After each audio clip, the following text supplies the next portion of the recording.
गुरु नानक वाहिगुरु जी का खालसा वाहिगुरु जी की फतेह। जन्म साखी 10 गुरुओं की सूरज प्रकाश ग्रंथ साखी गुरु गोविंद सिंह जी की। गुरु दरबार की रौनक। गुरु जी अपने सिंगों को रोज ही युद्ध विद्या का उपदेश देकर निपुण्य करते रहते थे। सिंगों के प्रति आप जी का हुक्म था कि शास्त्रों को इस तरह समझो जैसे कि यह तुम्हारे शरीर के अंग है। एक दूसरे सिख को मिलकर गरज कर वाहिगुरु जी का खालसा वाहिगुरु जी की फतेह बुलाओ तथा संगत में नित्य प्रति जरूर आओ। धन गुरु नानक। गुरु जी ने वृद्ध राजा भीमचंद के पास प्रजा की पुकार। इस तरह जब बहुत सैनिक तथा सिख श्रद्धालु घोड़े हाथी आदि आनंदपुर में इकट्ठा हो गए तो चारे की कमी देखकर सिख अपने घोड़े हाथियों के लिए चारा लेने के लिए आसपास के गांव के खेतों में से चारा काट कर लाने लगे। दिन प्रतिदिन ऐसा होता देखकर पहाड़ी लोग अपने राजा भीमचंद के पास जाकर प्रार्थना की। प्रजा की पुकार को सुनकर भीमचंद ने उन लोगों को कहा कि जब सिंह इस तरह फिर तुम्हारे गांव में आए तो सारे इकट्ठा होकर उनको ऐसी मार मारो कि फिर कभी इधर न आए। धन गुरु गोविंद सिंह जी महाराज। राजा बलिया चंद तथा आलम चंद से मुठभेड़।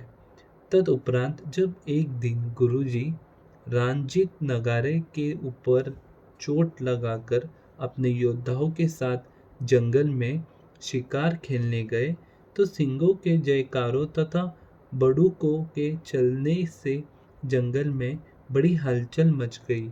राजा बलिया चंद तथा आलम चंद, जिनको अपने बाहुबल पर बड़ा गर्व था, नगारे की आवाज को सुनकर अपने योद्धाओं के पास आकर सिंहों की एक टोली को घेर कर लड़ाई करने लगे।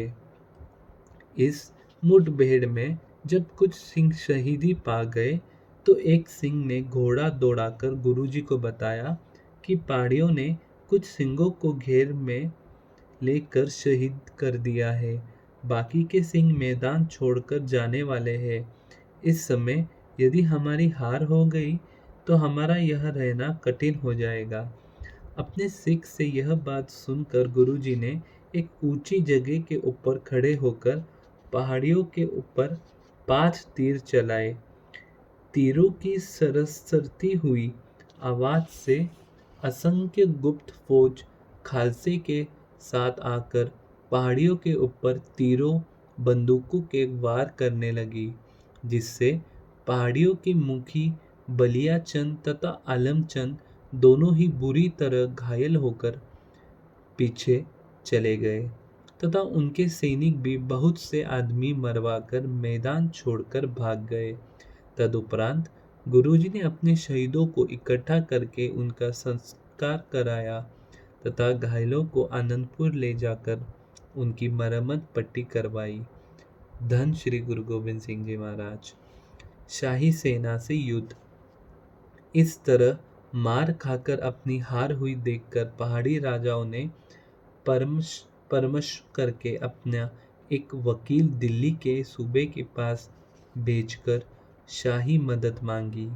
सुबह दिल्ली ने सारे हालात लिखाकर बादशाह को दक्षिण में भेज दिया था।